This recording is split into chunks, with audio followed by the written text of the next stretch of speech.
A photo showing a veterans medical center in North Carolina has gone viral, specifically because of how neglectful it seems this particular center is toward the veterans who are seeking medical attention. They have been literally forgotten to death. Shocking figures uncovered by this program reveal thousands of people have died of dehydration or malnutrition in hospital or in care homes. This is what Barb Tuggle looked like to those she loved. She was Barb. She was spunky. But this is what Vicky Martin saw when she came to the hospital in December. Neglect can be found in many forms and places, and hospitals are no exception.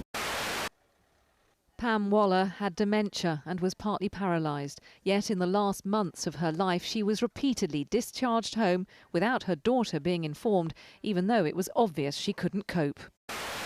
The ambulance men actually said to me on more than one occasion, "I should be taking your mum into hospital, not home." She couldn't walk, he'd carry her in and she'd sit there on her own, couldn't take herself to the toilet, couldn't get herself anything to eat, and that's how she was left. If hospitals are not staffed adequately, this could result in overlooking important day-to-day needs such as hygiene and their overall health, both mentally and physically. The Health Service Ombudsman has released details of several other shocking cases she's investigated, including a woman in her late 90s, not properly examined before discharge, who died in her granddaughter's arms moments after she got home. An 84-year-old discharged against her consultant's instructions in a confused state, still with a catheter inserted. Relatives who've lost loved ones say there's only one word for it: negligence. November, didn't he? Yes. Carol Mack recalls her husband. Ian remembers his father, taken before his time by hospital neglect. If not tended to properly, your loved one could develop bed sores or experience a slip and fall, all which could easily be prevented by hospital staff.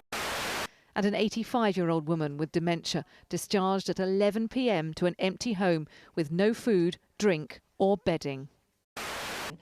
The photo is difficult to watch or look at, but take a quick look at these veterans who are obviously elderly laying there. Apparently the woman who took the photo and shared it on Facebook said that some of these veterans were just in pain and just left there for hours, and she was upset about it.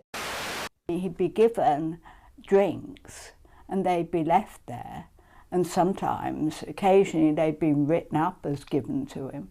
But we knew when he was there, when we were there, that he wasn't drinking them. On this side of the chart we have the intake. This is the fluid going in, and this is what's going in until 9 o'clock in the morning, and then from 10 o'clock in the morning we don't know. The nurses have simply written a question mark.